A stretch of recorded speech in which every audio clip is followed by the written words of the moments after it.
ಆಣದಿನಿ ಏತ ನೀರಾವರಿ ಯೋಜನೆಯ ಎರಡನೇ ಹಂತದ 22.56 ಕೋಟಿ ರೂಪಾಯಿಗಳ ವೆಚ್ಚದ ಕಾಮಗಾರಿಯನ್ನು 6 ತಿಂಗಳುಗಳಲ್ಲಿ ಪೂರ್ಣಗೊಳಿಸಬೇಕೆಂದು ಬೀಳ್ಗಿ ಶಾಸಕ ಹಾಗೂ ಹಟ್ಟಿ ಚಿನ್ನದ ಗಣಿ ನಿಯಮಿತ ಅಧ್ಯಕ್ಷ ಜೆ.ಟಿ. ಪಾಟೀಲ್ ಹೇಳಿದರು.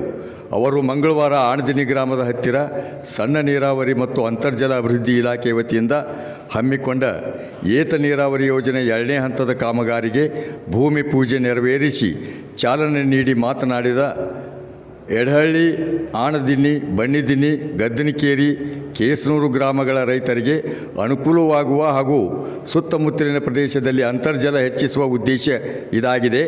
ಒಟ್ಟು 840 ಹೆಕ್ಟೇರ್ ಪ್ರದೇಶ ನೀರಾವರಿಯಾಗಲಿದ್ದು, ಈ ಭೂಮಿ ಆಲಮಟ್ಟಿ ಹಿನ್ನೀರಿಗೆ 524 ಮೀಟರ್ ಎತ್ತರಿಸಿದರೂ ಮುಳುಗಡೆಯಾಗದ ಜಮೀನು ಆಗಿದೆ ಎಂದರು. ಕಾರ್ಯಕ್ರಮದಲ್ಲಿ ಗ್ರಾಮ ಪಂಚಾಯತ್ ಅಧ್ಯಕ್ಷೆ ಮಾಲಾ ಸಂಗಪ್ಪ ನಾಲತ್ವಾಡ್, ಕಾರ್ಯಪಾಲಕ ಅಭಿಯಂತರ ಎಸ್ ಕೊಳ್ಳಿ, ಸಹಾಯಕ ಅಭಿಯಂತರ ಪ್ರಕಾಶ್ ನಾಯ್ಕ್, ಶಾಖಾಧಿಕಾರಿ ಸತೀಶ್ ಕಡ್ವಟ್ಕರ್, ಗುತ್ತಿಗೆದಾರ ವಿಶ್ವನಾಥ್ ಕಲ್ಯಾಣಿ, ಅಪ್ಪ ಸಾಹೇಬ್ ಪಾಟೀಲ್, ಮಾಜಿ ಜಿಲ್ಲಾ ಪಂಚಾಯತಿ ಅಧ್ಯಕ್ಷ ಆರ್ ತುಂಬರಬಟ್ಟಿ, ಗ್ರಾಮ ಪಂಚಾಯತಿ ಮಾಜಿ ಸದಸ್ಯ ಭರ್ಮಪ್ಪ ಕೋಟಿ, ಸಿದ್ದಣ್ಣ ಚೆಬ್ಬಿ, ಚಂದ್ರು ಕುರಿ, ಪರಶುರಾಮ್ ವಾಲಿಕಾರ್, ಪ್ರಭು ನಾಯ್ಕ್ ಸೇರಿದಂತೆ ಇತರರು ಉಪಸ್ಥಿತರಿದ್ದರು.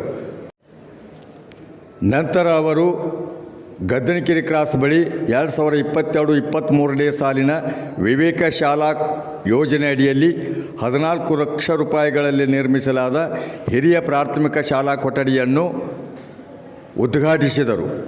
ಈ ಸಂದರ್ಭದಲ್ಲಿ ಗ್ರಾಮ ಪಂಚಾಯತಿ ಅಧ್ಯಕ್ಷೆ ಮಾಲಾ ನಾಲತ್ವಾಡ್, ಸಹಾಯಕ ಕಾರ್ಯನಿರ್ವಾಹಕ ಅಭಿಯಂತರ ಎಸ್.ಎಂ.